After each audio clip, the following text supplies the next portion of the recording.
Well, good morning, everyone. This is Brett Simon. So let's take some questions. I've got nothing, no particular agenda to speak to. I'm happy to take any questions you like. DV 2020 or 21, I'll talk about in a moment, or maybe you want to speak about DV 24 or 25 even. Happy to take any of those questions. Let's just cover DV 2020 and 21. Although I had a very vivid dream about this last night, there is no news on DV 2020 and DV 2021 on the lawsuit. I did actually just want to just sort of address something that I was dreaming about. Some of the people have asked what will be the priority order for cases if we win the lottery.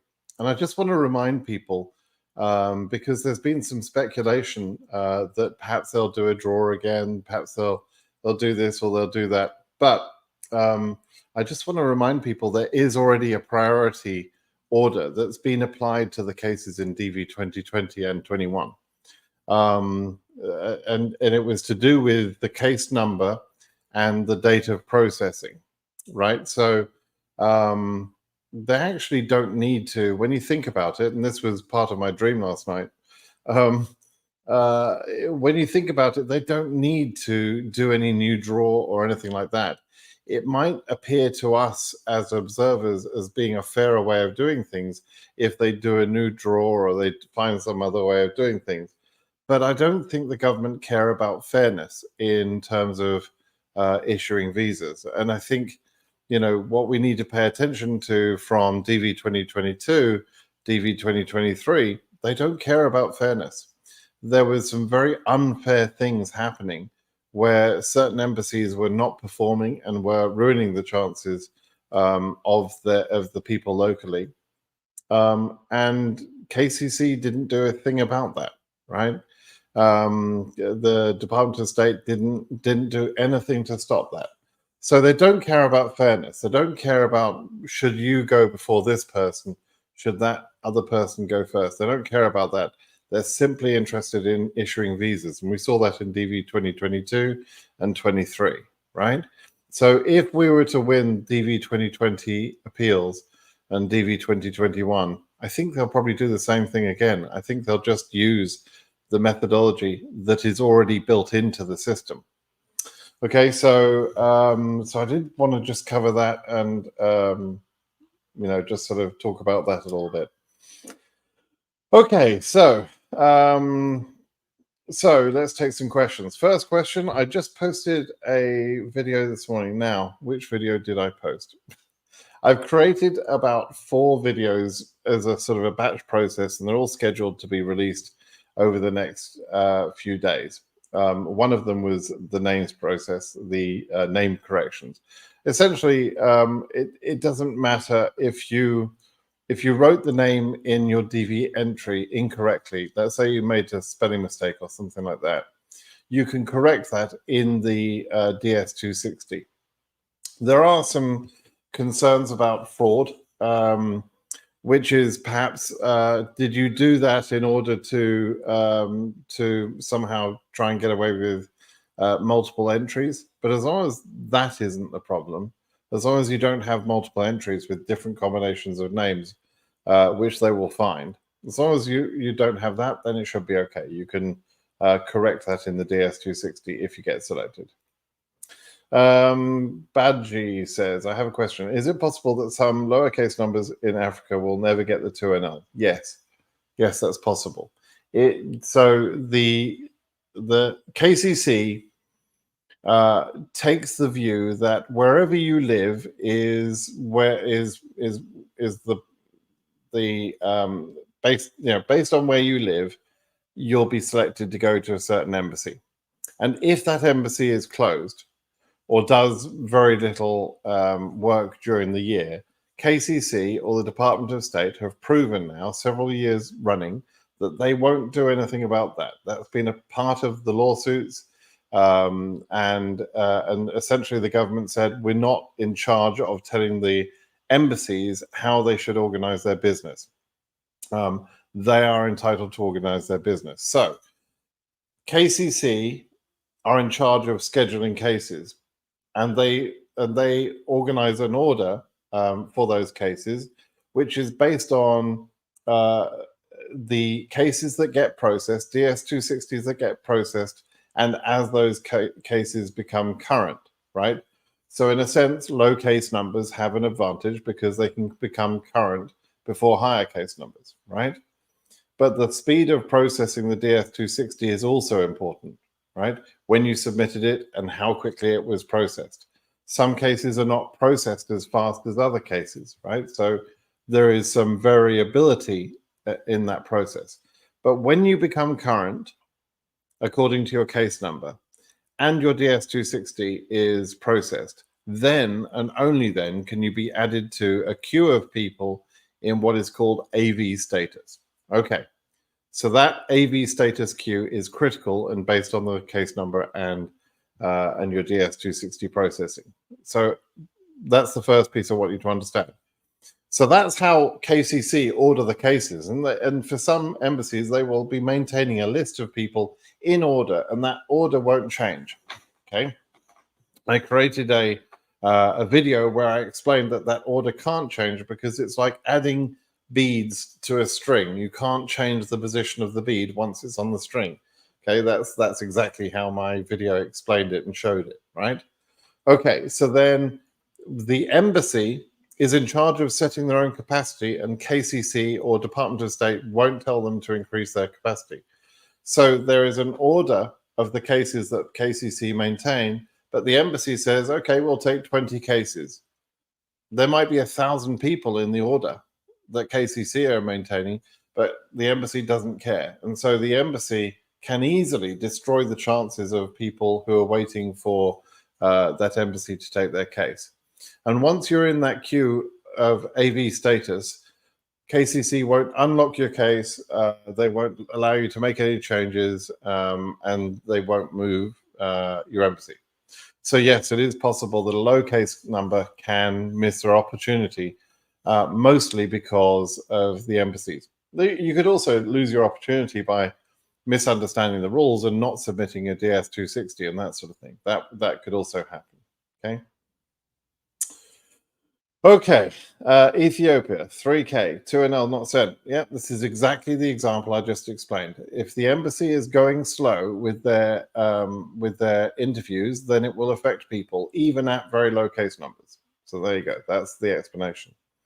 How many entries were there for DV 2025? We don't know precisely, but if you look at my YouTube channel and look at a video, a couple of videos I created recently, I deduced from the number of people that visited the website, I used 2 years as an upper and lower boundary, and compared the traffic to the DV lottery entry website to try and ascertain, okay, is this going to be a very heavy number of entries this year, a lot of entries, or is it going to be low?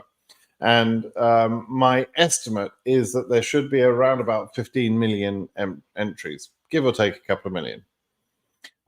So unlike DV 2024, where there were 22 million entries, or DV 21, I think was the other one, or 23, perhaps I did, where the number of entries was much, much lower, then DV 2025 will have a sort of a middle of the road type of number of entries. So we don't know the specific number, but that's my guess. Okay. Tomorrow is first interview on DV 2024 in KDU, Kathmandu. Only tomorrow, the first interview in Nepal? That's surprising to me. I'm glad they're getting to it. Nepal is a pretty good embassy. You don't have any concerns there. They have shown in the past, even though they've behaved really weird, like 1 year, couple of years ago, they were very behind, and I was saying, look, there's nothing they can do to fix this, because they were massively behind. They had built up a huge backlog, and then in 1 month they took 1,000 cases. Unbelievable. They must have dedicated the whole embassy capacity to those interviews, and so that fixed the problem, and it really showed the determination of that particular embassy to do what they can to help the local people. So I think that barring some sort of localized war or something, there's really no concern for people in Nepal in terms of embassy capacity. Okay. Highest case number for ACRA receiving 2 analysts 4K. Do you think ACRA selectees will have a chance? ACRA is going to have the problems I just described about bad performing embassies. In 22 and 23, ACRA were setting their capacity at about 25 or 30 cases per month. That's not enough. That clearly is not enough. That would be what, 300 cases, maybe 400 cases in a year, with at least 2,000 selectees. That's just not enough. So yeah, it's a problem. So low case numbers in ACRA that submitted early and have a fairly easy DS-260 process have a chance in ACRA, but there will be some sad stories, I think, from ACRA, unless we see a sudden turnaround in the way that ACRA embassy is working. If they would have to increase their capacity massively to, let's say, about 150 interviews per month for DV, which is what they should be doing, roughly. Hi, Britt. What is the performance from the US Embassy in Brussels and to Belgium that's applying for the lottery? You don't have any concern about the performance in Brussels. There's no reason to even think about it. They're fine. That's not, sorry to say it, but it's really Africa that has the concern. There are a couple of localized cases in other areas, Europe, that have had concern. Turkey has misbehaved over the last couple of years. But generally speaking, Brussels, and those sort of embassies around Europe are coping very well, and they're working hard. Look at this. We've got. Can you see that? My wife thinks it's already Christmas. We're decorating the house today, and we've switched to the Christmas mugs. It's mid-November. Okay, yeah, I just talked about Nepal. You don't need to worry. I'm from Scotland. Hey, you. See you, Jimmy. Hey. How you doing? I'm from Scotland and applied from the DV lottery. Did you know?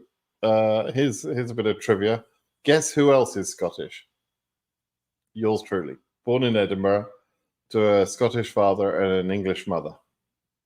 So there you go. Do you think there will be a lot of applicants from the UK? I don't know. Somebody asked me a question about this morning.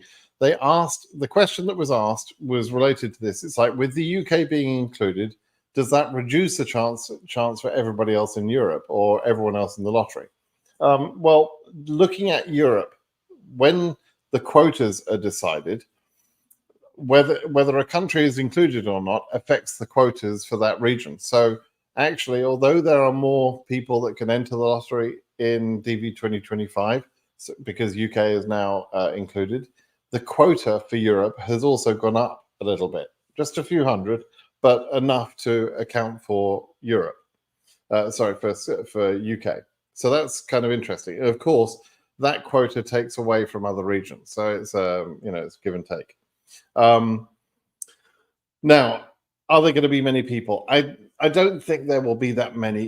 It's kind of like, if you look at the numbers for countries like Spain and France and Germany, etc., we don't see thousands of people enter the lottery. I think when people are from comfortable countries, the desperation factor is not necessarily there, as it is, let's say, in some of the countries in Africa and Asia, perhaps South America, etc.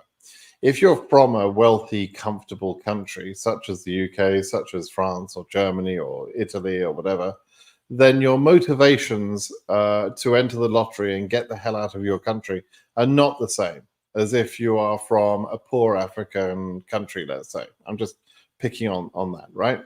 And so that means we tend to get less entries, and less entries means less winners. It's a random draw process. So the number of selectees per country is entirely based on the number of people that entered from that country, or rather that entered within the region, because it's regional. Okay, so it's an interesting question, but we don't know the answer yet. We'll only know. So in May we will have people that find out they're selected. Then in July we'll get a listing of the of all the countries and the number of selectees per country. That's the first time we'll know anything. In fact, the only time we'll know anything about the number of selectees in each country. Okay.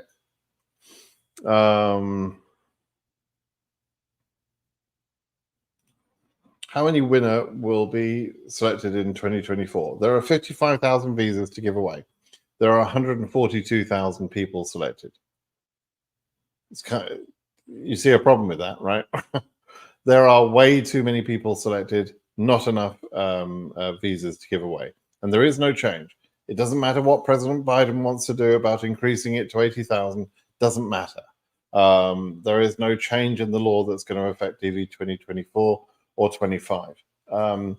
So it'll be 55,000 visas. That's all that will be issued. In order to issue the 55,000 visas, they have to schedule interviews for about 70,000 people. And so out of the 140,000 people selected, only 70,000 will get scheduled. Some of the 140,000, of course, won't even proceed. They won't have even filled out their DS-260.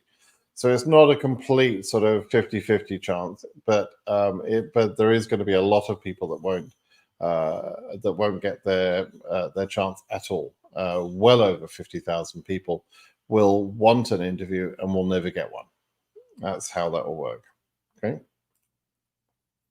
I mistakenly wrote my name without arranging it. Oh, you've already asked that question. I already answered it. Mohammed, I have a question which is not relevant to DV. Any suggestions for a consulate in Africa which would have a good performance for a family-sponsored visa? I have no idea. No, I only talk about DV lottery. I'm not a lawyer. I'm not an immigration attorney. I just talk about DV lottery. Why is that? Because I'm a previous beneficiary of the DV lottery, and I learned all the rules about 10 years ago, 2023. I was a DV 2014 derivative of my wife's case in DV 2014, and ever since then, I've been doing what I can to help people through the process. So yeah, that's what I do. Hello, Brits from Cameroon, 51K, DV24. Any hope for an interview? You've got a chance. Your case number's not terrible, so you got a chance. Always wonderful when I get notified of your stream. 40 days till January. Yeah, exactly. I'm looking forward to January myself, Campan. But thank you for the kind words. 2024 AS39K. What is your opinion about Mumbai as a location of interview? It's funny you're asking about that in a sense. You're not asking or worried about your case number, but you're worried about Mumbai. You should be worried about your case number. Your case number is extremely high, and therefore risky. So you know, your questions, worrying about whether Mumbai is a good location of an interview is like falling off a building and being concerned that your tie is straight. That's kind of not the thing you should be thinking about. 79K AF region. Is it possible to get the interview? Yes, it's possible. Will it happen or not? I don't know. It depends on your case. It depends on your embassy. It depends how things go. We'll have to wait and see. And we don't know the SEAC data yet. We won't have that. You can't check SEAC, by the way. For a DV 2024 case, you cannot check it until the 1st of January of next year. That has been raised to the government, and it's just a stupid bug that's been going on for years. There's no good reason why that would be in place. But nevertheless, we can't get the data from the SEAC system until January the 1st. Right, so in January, on January the 1st, we'll have the data for SEAC, and we'll know a lot more then. So we'll have to wait and see. Okay. Joseph says, let's assume African embassies behave well. What is the likely highest case number to be reached in Africa? I don't know. Even if we make that assumption, Joseph, I don't know, because I don't know what the distribution is of case numbers throughout the ranges. I also don't know for sure what's the highest case number in Africa. So whilst I think the highest case number is going to be about 125,000 or 122,000, 122,000 is the highest case I've reliably heard reported for Africa. So let's say it's about 125,000. We will know that for sure on January 1st, right? And whilst I calculated what I think to be the holes rate and therefore the density of case rate for Africa, and I know that data, I don't know what the distribution will be. Will it be very dense to start with, and then very, very low density later on? And at what point does that change? So guessing the number right now is a fool's game. It literally is a fool's game. If you have someone who's guessing the number, then they are a fool because they don't understand what the hell they're talking about.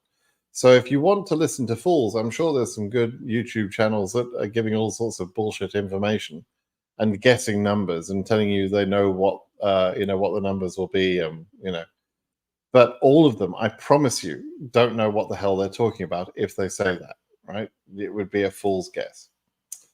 Louis says, hello, Simon, from Algeria, 120K. There you go, 120K. DV 2024. Any hope for interview? Really interesting because,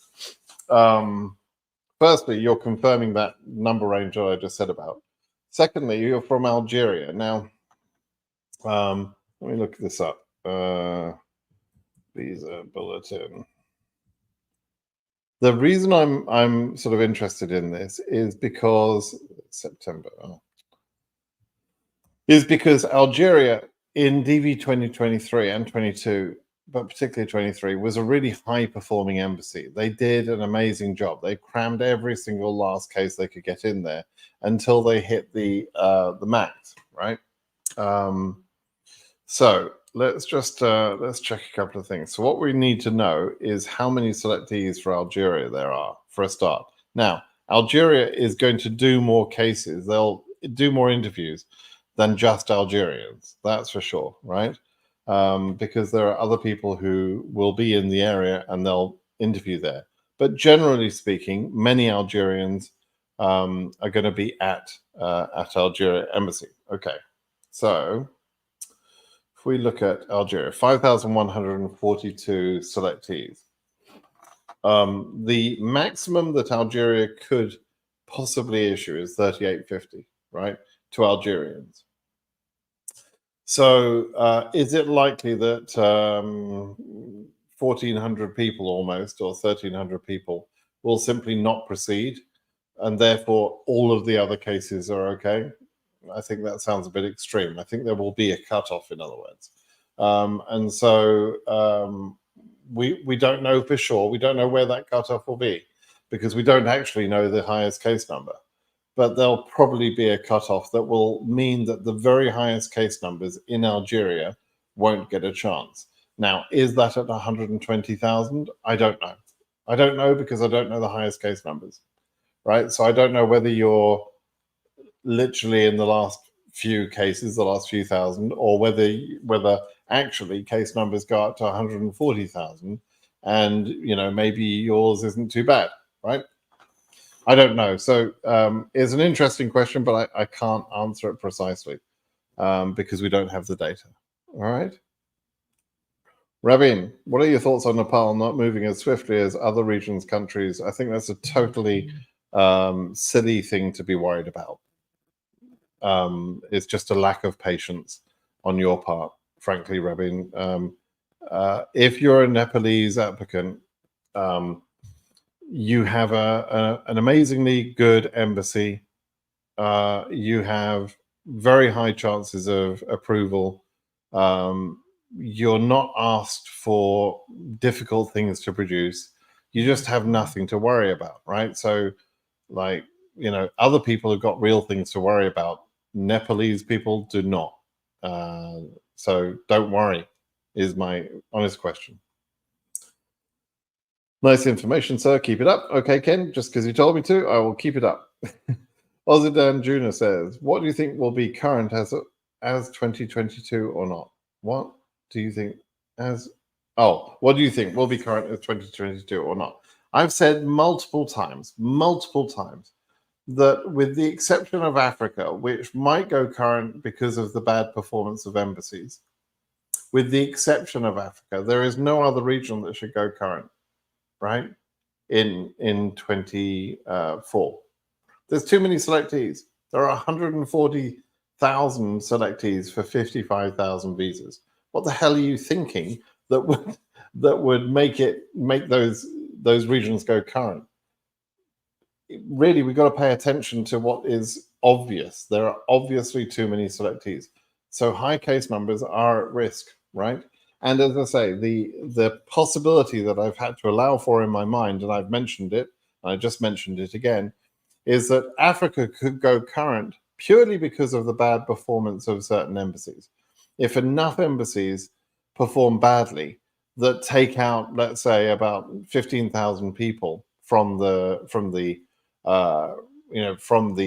possibilities, maybe more than that, maybe more than 15,000.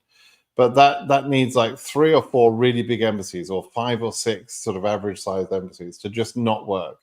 If that happens, then that's good news for the other countries in Africa, because they will get, the case numbers will go higher because of that.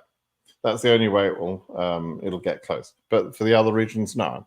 I'll put money on that right now. They're not going current unless there's some extraordinary thing happens, like another pandemic. There's just no reason for those other regions to go current. Do you consider 55,000 EU 55,000 as a high case number? What do you think the chances to get scheduled at all? Yeah, it's a high case number. The high case numbers in EU go up to about 65,000 in my understanding at the moment. So 55,000 is probably very high. Obviously, therefore risky. So yeah, I mean, we'll know more in January, but I'm not going to predict the chances in percentage terms right now. Rajesh, I'm from Nepal. My case number is when did my case is current for November 23? Nepal go. Okay, just be patient. You're basically saying, why is Nepal at 3,000 and why is Asia at 5,500? Well, because of the Nepalese applicants, like the Iranians, get all of their winners concentrated in the first few thousand cases, right? So they have to slow up the number and have a different number range for Nepal and sometimes for other countries.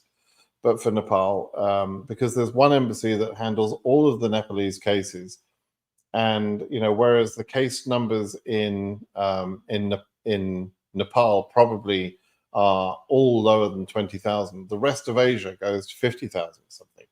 So if Asia went current to 25,000, let's say, that would mean all of the Nepalese cases were all current, right? 3,700 people or whatever it might be. So, that would create chaos. So they slow down the numbers for Nepal to spread that work out of the full year, and giving them the ability to move the Asia number as a whole at a different pace. That's what they do. That's why it's like that. I have a question about DV 2022. That's my daughter selected 22, but here case number ready for interview in that time. Now said expire. What do you think about this case? DV 2022 is completely over. It's finished. All of the visas were issued. It doesn't matter now, any of the wins, it doesn't matter. You can't do anything with that. If you didn't get a visa in DV 2022, you can't now get any benefit from that. I had a crazy guy on my blog telling me that I was wrong because he's a DV 2023 case and wanted to appeal his refusal. He didn't. I asked him what the nature of his refusal was, just as a matter of interest. But then when I realized he had a DV 2023 case, it doesn't matter what his refusal was for and whether it was accurate refusal or not, because there are no visas left. The same thing in DV 23 and DV 22. There are no visas left. So there are no more selectees going to get any more visas for DV 22 or 23. It's just not going to happen. There is nothing that can be done, because they issued all the visas. So I'm afraid your daughter has to understand that and move on with life. Mahat, if you won DV for 2024 and you get your visa approved while single and you played for 25 DV entry and you still get selected another time as a marriage, and you being the main applicants, what will be the solution? Okay. You're not saying what is really the situation here. You either lied on your 2024 entry to say you were single when in fact you were married, or you lied on your 25 entry to say you were married when in fact you were single, or you got married during the process somewhere, right? And so your question, without telling me what the truth is between those variations, is completely pointless. Your question is pointless because you haven't told me anything I would need to know in order to give you an opinion. Okay, so you have to tell me what is important, not just the question, but what's important about the background. Did you marry after being single? Were you legitimately single for your 24 entry? Did you then get married? Have you added your spouse onto the 24 case? Did you lie on your 24 entry? Have you lied on your 25 entry, right? So you've got to tell me the truth. If you don't tell me the truth, I can't answer. Vladika, do you need proof that you didn't serve in the military? In some countries, yes, you do. If your country has mandatory military service for certain individuals, usually males, then they will sometimes issue a document if you somehow managed to avoid that military service through health reasons or an important job or whatever it might be, right? And so you'll get a document that gives you an explanation why you didn't do military service. If there isn't mandatory military service in your country, then of course they're not assuming that that would be required, right? And then you wouldn't need a document to explain why you didn't do something that you may not have had to have done anyway, right? So again, give me better information. I'll tell you better answers. Okay. Can it be possible to bring a passport at the interview without filling it on the DS260? Yes, sometimes people have to do that. They don't have a passport when they fill in the DS260, and they can use another national identity document to fill in the DS260, like a national ID card. And then when they turn up at the interview, they've got a passport. That's fine. No problem at all with that. Simon, if I got selected, would I have the chance to correct a photo? When I adjusted the pixels, it made me appear close to the camera. Look, you're worrying for nothing. You know, this whole thing. If your photo was technically bad, then generally speaking, it will exclude you from the draw process, and you don't have to worry about being selected.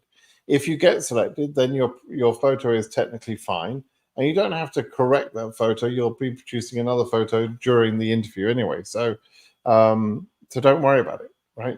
You're worrying for nothing.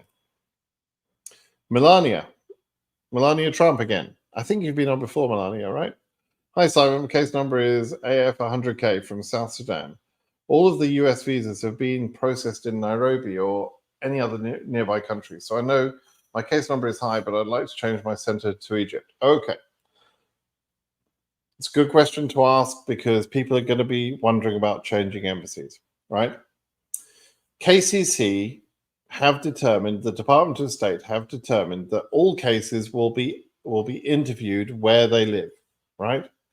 And there are some larger embassies that take business or take candidates and cases from surrounding countries where those countries don't have their own embassy, okay? And your country is one of those, which would go to Nairobi, I think. I think that's correct, yes.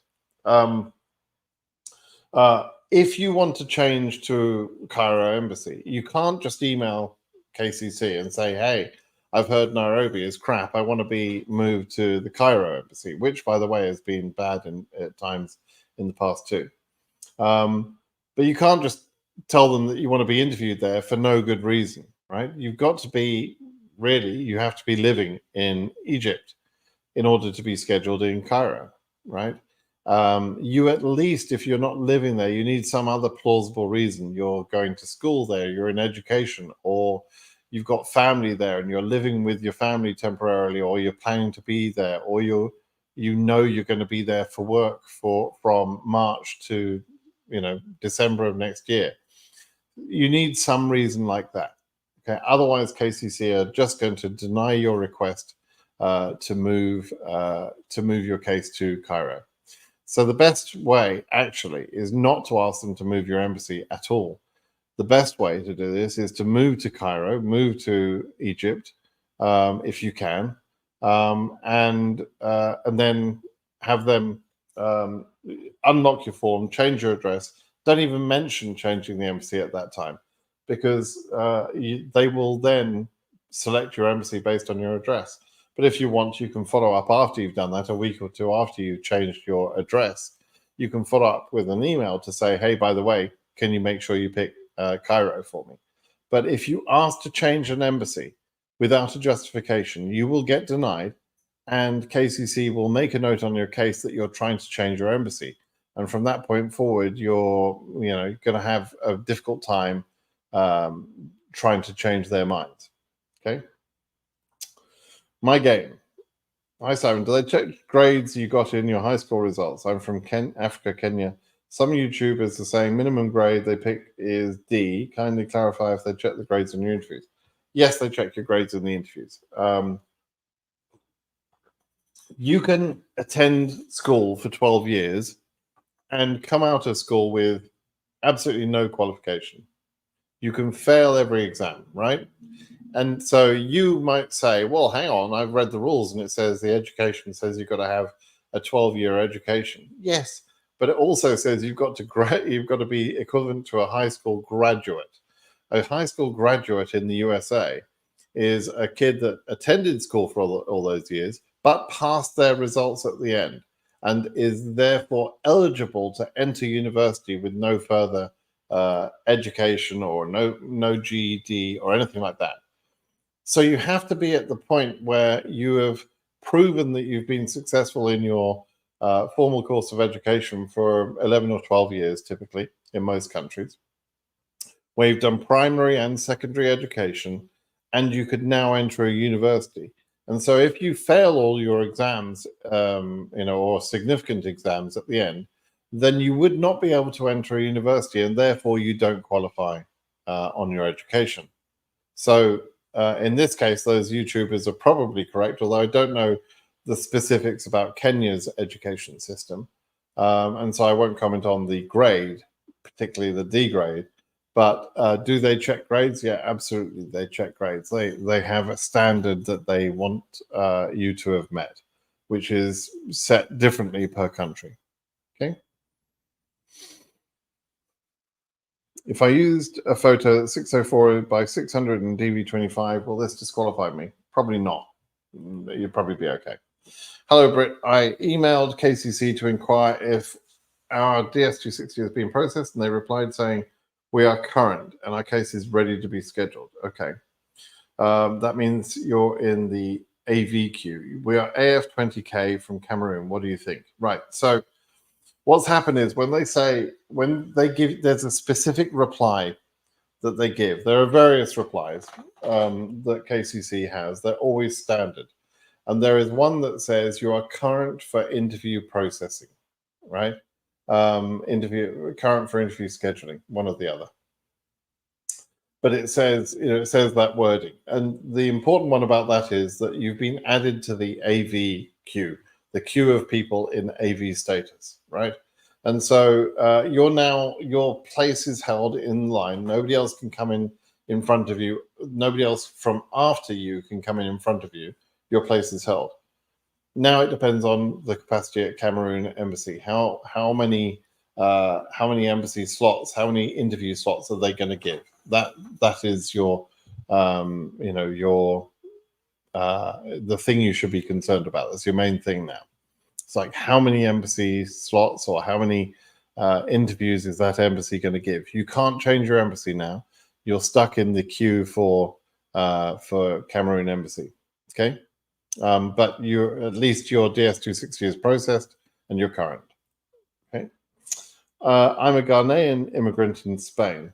Is it good to process my case here right, in case I win the lottery. Yeah, you can. It's fine. You're probably better off, frankly, in Madrid than you are in ACRA. So yeah, process there if you get selected. Although worrying about whether you get selected, bear in mind, chance of selection is like once every 200 years, right? So people that are asking me questions, if I get, it starts off, if I get selected, that's like saying, if I win the lottery, how will I spend the money? If I win the lotto, the $1 million lotto or whatever, well, $1 billion, how would I spend that money? It's just a dream until it happens, right? So yeah. Leonis, 2024 AF 100,000, 106,000. Yeah. Dar es Salaam Embassy, can I get an interview? If a lot of selectees in Tanzania don't qualify, either not finding. Okay. It's not really just about selectees in Tanzania. It's about the whole region. Will the region get to that case number? Is basically what you should be wondering. And it's a high case number, so you'll have to wait and see. The data on January the 1st will be very interesting and important for your case. So wait until then. Okay.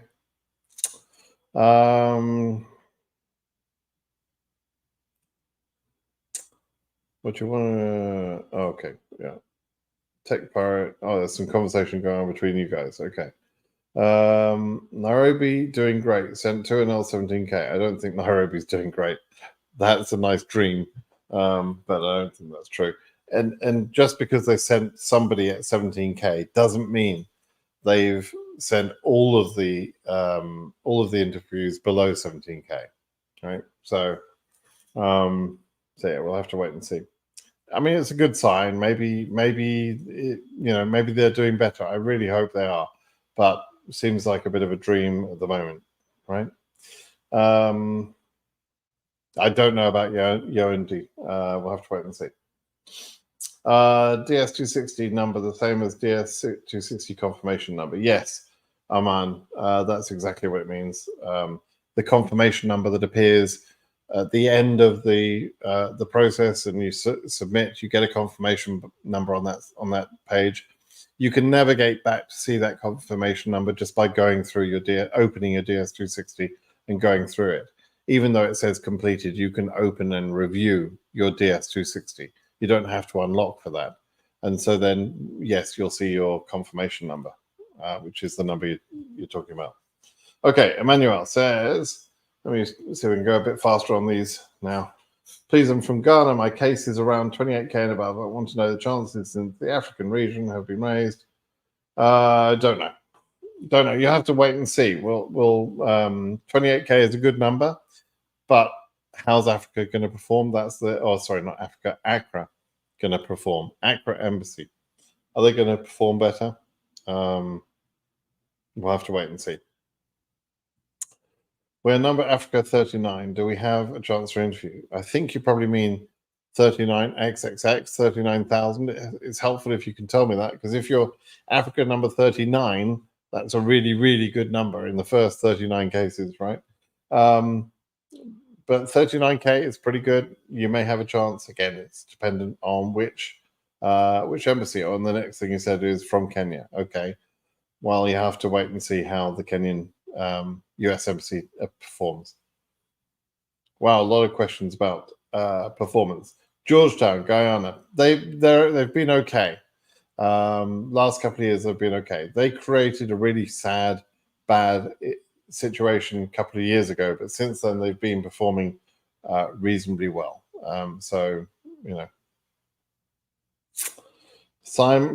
Big Simon up again. Big Simon instead of Brit Simon. I see where you're going there. Big Simon up again about your core values of DV lottery. Of course, that is what I talk about. I don't talk about anything else. Anyway, Bishace, I have an interview scheduled, but as I am now in the UK and have my previous police report, also I'm applying for new. Also, I have other documents. Do I need some bank certificate of my sponsor? You need something for financial status, yes. if you're living in the UK and you're doing well and you've got some savings, that might be enough for you to prove that you can support yourself. If, on the other hand, you don't have, let's say, at least £20,000 sort of sitting in a bank account kind of thing, if you don't have that, then go ahead and get an I-134 from a sponsor in the US. And part of that process, you can look it up on my blog at britsimonsays.com. But part of that process is them providing financial documents on their position when they're supporting you. So yeah, you should probably do that. If you interview in London, they may well ask for that information. Hi, Britt. With the progression of the current visa bulletin, what do you think about? Okay, forget the progression of the current visa bulletin. That makes no difference to the overall process. It's not about mathematically saying, okay, it was 11,000, then it jumped to 22,000 in Africa, and that's after month 4, and so we multiply by 3. It's nothing like that. That's not how this process works. So I'm not taking anything from the previous performance in the first 4 visa bulletins to determine where the number will be at the end, right? That's just not how it works. Cameroon, we'll have to wait and see. We'll have to see what they do. Please, can your case be processed if you have not completed your dependent form? Yes, it can, but you need to get off your arse and submit your dependents form, because otherwise they'll think that only you are proceeding. So yeah, of course, let's say you're married and got 3 kids or whatever, and you only submit your DS-260 and you don't submit theirs, they will process your DS-260, but your derivatives can't get the visas. So if you want them to get the visas, you need to get your all of the DS-260s processed. Okay. Mum Ellie Vlogs. Hi Simon, is it a must for someone to have a good conduct certificate for other countries? They have been 5 years ago. We're talking about a police certificate, okay? And yes, police certificates are required. If you read the instructions, they make it very clear that you have to have a police certificate for countries where you've lived previously, where you lived in those countries for more than 12 months. Or if you were arrested in those countries, it could be for any time. It doesn't even have to be over 12 months. And then your current country, 6 months. There's some nuances to that. You should read the instructions. But yes, you're likely to need police reports from countries where you had lived, no matter how long ago, 5 years, 10 years, 20 years ago, it doesn't matter. Okay. That one I've answered. That one I've answered. Do I need to fill DS-260 form for my US citizen children? No. No, it makes it clear on the form, actually. Any chance of OC 2005 will be scheduled for a 24 interview? Some chance, James. It's in the sort of the risky range, I would say. If you look at how DV23 performed, there was a big jump in OC on the last month. Basically, it went up to 2,500, but not all of those cases up to 2,500 had a chance to get interviewed before the process was stopped. So really 2,500 we can say was too high, right? And the case density of DV24 appears in Oceania, at least based on my math, appears to be about the same as DV2023. Although we're seeing much higher case numbers, that's because in Oceania, because there's 77% more selectees, and therefore the case numbers have gone higher. But the number of cases per 100, the density of cases, is probably about the same as DV2023, which means that the number cutoff will be about the same, 2,500 or less. Could be less than that, I think. And so, yeah, cases in the 3,000 and the 4,000 range, they're not in good shape. So yours at 2005, it's the beginning of the scary zone, I would say. Okay. Is the I-134 form a requirement for DV lottery interview? Thanks. Okay, the treatment of whether you're required to provide an I-134 varies by embassy and varies by case. There are some embassies, a couple of embassies only, that insist on the I-134 as a matter of course, like for every case. And in fact, there's one embassy that expects you to have that and provide that before the interview. But that isn't normal. That's not what the normal embassy does. The normal embassy should be looking at the case and saying, okay, now we come to the question of public charge. Public charge is whether or not you can survive in the USA or not with your own resources, or whether you need assistance or public assistance. That's if you needed public assistance, that would be a public charge, right? And so to avoid that, or to avoid the concern or the worry that you're going to become a public charge, they like to know that you've got finances. And that can be your own savings, a very, very lucrative and highly employable job, or an I-134, right? It can be those things. So there is one particular stupid YouTuber who is selling I-134s, which is not cool. But she's also, in order to make that the value of her bullshit I-134s be there, she's telling people that everybody at that embassy has to have an I-134. Now, that's not true. It's an embassy that would probably ask for the I-134 in a lot of cases. But if somebody sat there and said, hey, I don't need an I-134, I'm I'm a doctor and I'm going to get a job straight away, or I'm a programmer and I'm going to get a job straight away, or I've got $100,000 US dollars in this account, here you go, it's my money, I don't need an I-134, then in those cases that person wouldn't need an I-134. And that is why the statement of this other YouTuber is bullshit, and the fact that she's trying to make money from it makes her a bad person, frankly. It's disgraceful behavior. So, but is it required for an I-134 in every case? Not in every case, no. There's going to be some cases which will need it and some that won't. Now, for many years, I was telling people you need to try and get an I-134 if you can, and people were telling me, "Oh, that doesn't exist. That's it's not important. That's they never asked for that." Right? And these days, it's like I've got other people who are saying it's always required. That is also a wrong statement. I'm not saying it will always be required. I'm not saying it will never be required, right?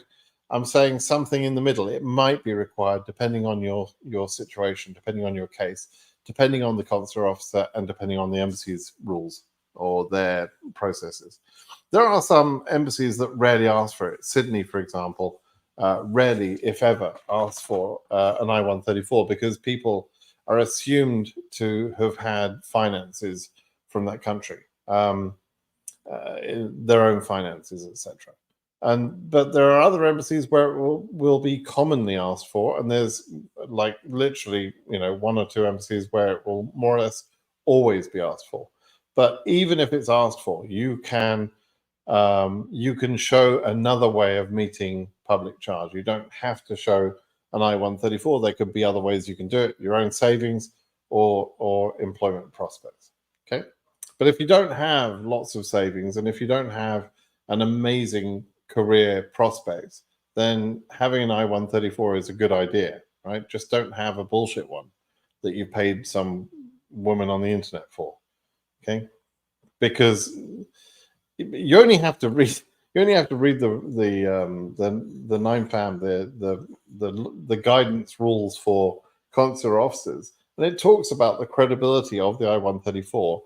That part of the credibility of that form is whether or not you know the person that has provided the form for you, and whether they would have a legitimate reason to support you. And people don't support strangers from their own pocket. They would support a friend or family member, of course, but not strangers, right? So that's why it's not credible to present an I-134 from a stranger. Can I change the host due to non-responsiveness after I submitted the DS-260? Yes, you can. really what we're talking about there, there is no question on the DS260 that says what's your host. There is a question that asks you for the address in America, and that address is possibly your host, can be your host, but really from the American point of view, that's really just where do you want the green card to be sent. So you can change that address at the interview. There's no harm in that. It doesn't make any difference. Okay. Polymono Records says if selected via DS260 and an early interview received 24 early case number, do you have to wait until 25 to enter, or can you enter as soon as you? Oh, okay. When can you enter? When you go for an interview, whenever that is, whether it's early or late or whatever else, typically you get your passport back within a few days, typically, with the visa stamped inside. That visa will have an expiry date on it, which is 6 months after the date of the medical. The medical is usually done a few days, sometimes a few weeks before the interview. And so on the visa that you have printed inside your passport, there's that expiry date. That's the last day you can enter, right? That day is the last day. But what you could do is if you get your passport on a Monday, you could book a flight that day and you could fly to America on the Tuesday, the very next day, and enter with that passport and visa, right? There's no delay. You don't have to delay until 25 or anything like that, right? So that's the same for any of the visa of the DV years, DV24, DV25, whatever it is. You can enter as soon as you get the visa printed into your passport and you got your passport in your hand, you can enter the USA. But you have to enter before that visa expires, which is up to 6 months later. Okay. How many OC cases were selected for 24? Let me open up my little chart. Where's that gone?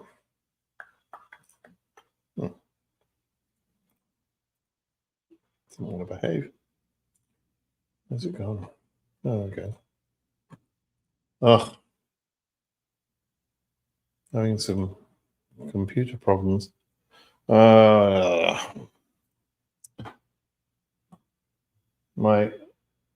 handy little guide is not responding. I have a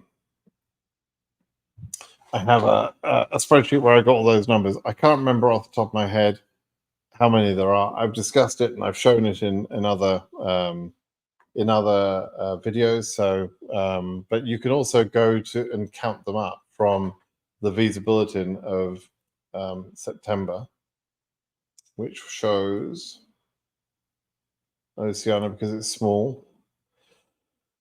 So, got a pen and paper? Write this down. Australia 795, with 1 from Christmas Island, 3 from Cocos Keeling Islands, right? Micronesia 1, Fiji 2936, so that's nearly 3,000. Kiribati 21, Nauru 32, New Zealand 256 with Cook Islands 69, Papua New Guinea 15, Republic of Palau 4, Samoa 9, Solomon Islands 22, Tonga 246, Tuvalu 11, and Vanuatu 29. Add all those up, and you're getting to about 4,300 or something, which is 77% more than in DV 2023. It's too many. Interesting. The thing that's interesting to me is like the massive increase in selectees in Fiji, 2936, right? So much more than in Australia. Australia used to be the largest number of selectees each year, and is massively overwhelmed by Fiji. That's purely an outcome of more people in Fiji entering the lottery than in Australia. That's all that means. But the question to me is, in my mind, is are all these people in Fiji going to proceed, or are we going to see a very high refusal rate or a non-response rate in Fiji because there was some weird thing went on there to cause all those selectees? So I don't know. We'll have to wait and see. But clearly, with over 4,000 people selected, it's clearly too many, right? There's only going to be 850 visas. So 4,000 people selected, it's obviously not going to work, right? Okay, introverted content creator. One of my favorite names for a regular here. For someone with no job, with few savings, is parents' bank statement accepted as proof of financial capabilities, or does it have to be in the winner's bank account? Planning on also getting a I-134. Okay, so a wealthy parent can gift money to a son or daughter to help them with this process, but it should be accompanied by a letter to say this is a gift, and not a loan, not returnable, but just a gift, and then that can help. But if you're getting an I-134, then that's enough. Okay. Okay. How easy or hard is it for a green card winner to become a self-made software engineer since you're in that field? Um, so it's quite funny because yes, that is my industry. That is what I do. I'm a software architect. I was a programmer for many years, and I made a successful career out of that, both as a contractor and as a permanent employee these days. So, is it easy? Well, I think it's got harder. In all honesty, I did it. And and it's been an amazing career. It really has, and it opens up amazing doors because in the right area. If you come to the area where I live, for example, you can get salaries well over 300K here, and you can have a nice standard of living on that, right? So it can be amazing. Is it easy to get into? Not really. It's sort of about education. Like if you've got you in our company, in my company, we won't even interview people that don't even have a master's, right? So if you've only got a bachelor's, if you don't have a master's, you don't even get an interview with my company. And that's not necessarily to say that you have to have a master's to do software engineering. Not at all. It's more a question of, okay, we get so many applicants, how do you filter some of them out? And that's just one way of filtering out a lot of people and getting people who at least have been through an education. Now, I've met many people who've got a master's degree and they're absolute idiots and they're useless in software programming because they can't think. In a sense, anybody can get a degree or anyone can pass a master's. It doesn't. One of the dopiest girls I ever knew has got a master's, and I was amazed she could find her way to the car every day. But she's got a master's from an American university. And really it's not about education. It's about your wit and your skills and your imagination, your willingness to work hard and that sort of thing. But unfortunately, yes, having an education is a gatekeeper, if you like, to even getting the interviews. So I don't know. Other than that, I don't know how to answer the question. Is it easy or hard? Some would say I made it look easy. Others would say it's very hard these days. And I think, I think they're probably right. I think it's a bit harder these days. Now, having said that, there are notable exceptions to every rule, right? So not everybody will have an amazing education and they'll still make it in this industry. So, it's possible. Okay. Are we required to translate our documents in a specific place? No, there are rules about that. It basically says you mustn't translate the documents yourself or have a close relative do it. But other than that, the person translating documents can be any competent person who can translate documents, right? So it can be anywhere. It doesn't have to be a specific place. Okay, let's take a couple more questions. Can Can we travel internationally after receiving a 2NL? I will be back before my interview. Yeah, no problem. If my interview location is African country and my case number is from Asia, in which bulletin my visa, so you still run according to the Asia number. Even though you're interviewing in Africa, you look at the Asia visa bulletin number to see whether you're current or not. That's how that works.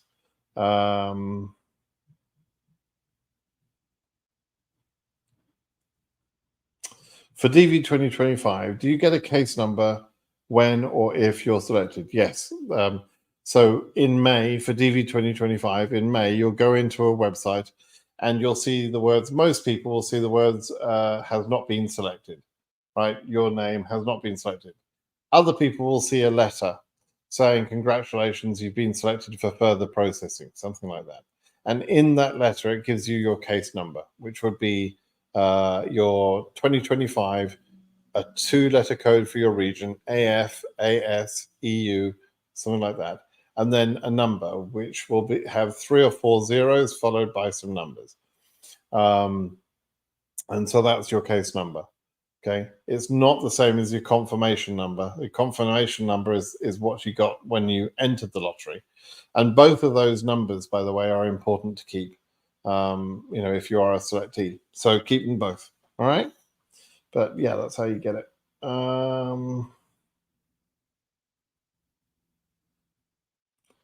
Mukasa says, does the US embassies allow police clearances obtained online? Yes, if that's the appropriate way to get the form. Yeah, doesn't matter how you obtained it if you followed the official process for getting the police clearance. Okay. Positive Soul says, I was wearing a white t-shirt in a white background for my DV photo. Does that create a problem? Please someone reply. So you've got a white background and a white shirt, which probably disappears against the background, right? So it's just a head. You just got a head. I mean, didn't you think that was kind of dopey? I don't know. Will it cause a problem? I don't know. It depends how bad the lighting is. Depends whether there's separation between you and the background. Depends how white the background is, how white the shirt is. But it was a dopey thing to do. Let's all be honest about that. Positive Soul. Yeah, not smart. Anyway.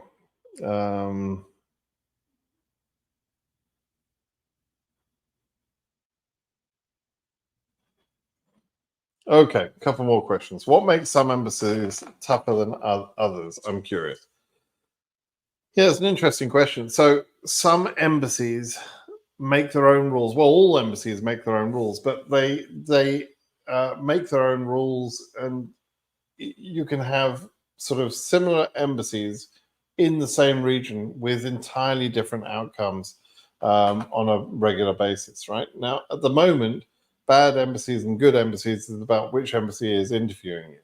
But before the COVID times, I would have said, for example, ACRA embassy is a bad embassy because they were refusing a lot of cases, whilst Cairo embassy, for example, or Nepal embassy refuses almost no cases, right?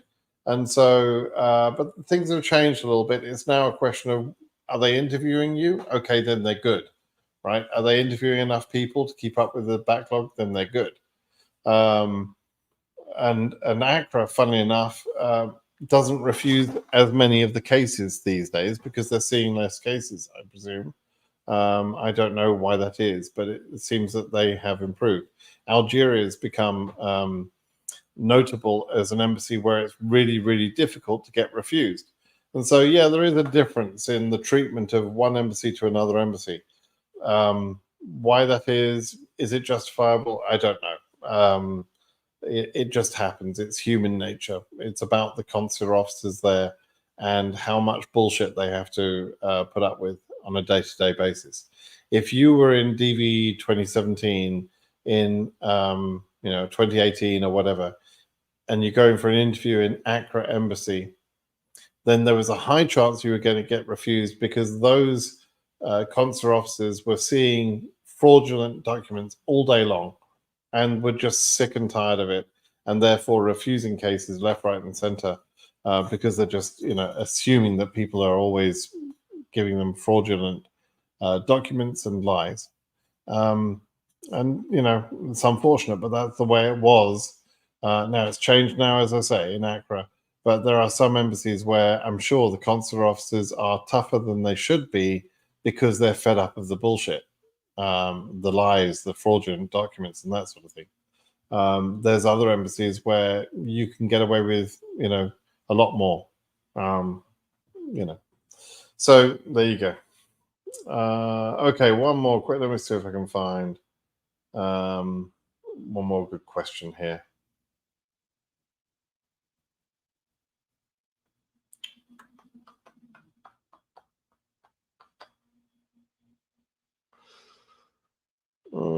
Okay. I got married, says Mahat. I got married after getting married while I applied as main applicants with my newly wife and still got selected when I'm in USA. While my wife is in Nairobi, what would be the outcome? Oh my God. I chose the worst possible question to choose as my last question for the session. I got married after getting married. You got married after getting married. What the hell are you talking about? While I applied as main applicants with my newly wife, okay, and still got selected when I'm in USA. Okay, I get that you're living in America, your wife is in Nairobi, fine. That's okay. Sometimes people go through those sort of situations, but the whole getting married after getting married, I don't understand. Are you married twice? Did you marry two different people? I don't understand. I don't understand. I don't know what your question. Let me find another question. I don't know what you're asking me.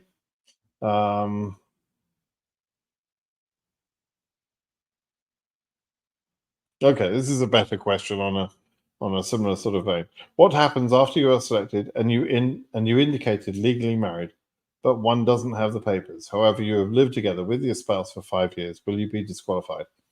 It's an interesting question. The treatment on this changed about 3 or 4 years ago. In fact, I'm spending Thanksgiving Day with a friend of mine from South Africa who is here having done basically this. I'll tell you a little bit about his story. This is Barry's story.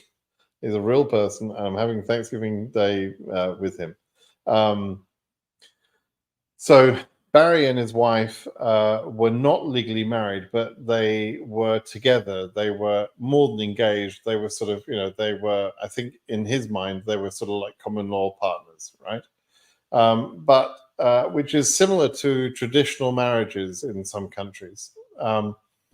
But nevertheless, that needed to have been legalized. Now, in Barry's time, which he went through in, I think, DV 2018, that after a while it gave him problems. He had to wait, and there was a delay in his case for this reason. But eventually they came back and said, we're going to give him the visa. And he's living in America now. Great, right?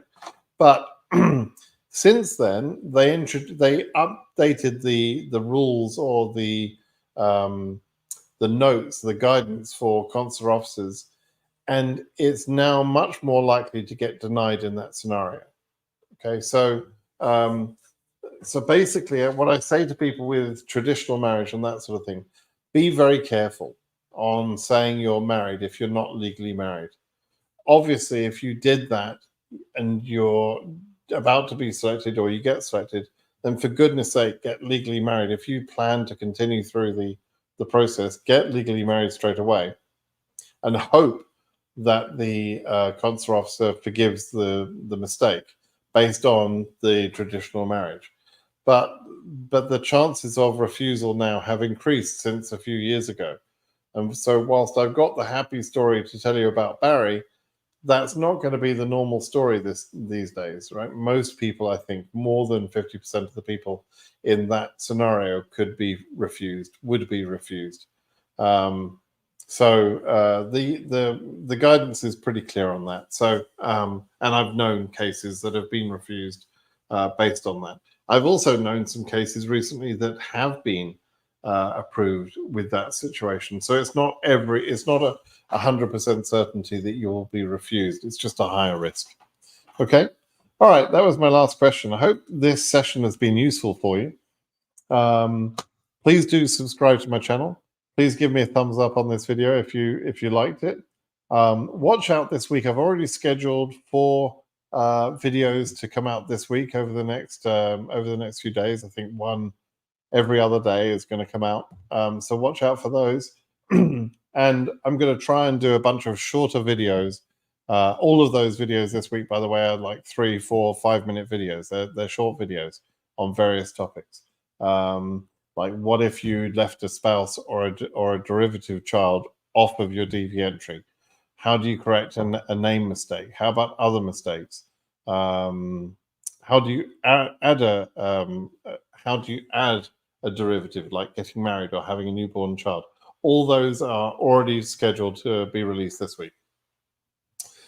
So by all means, please do subscribe to the channel so you can see all that content.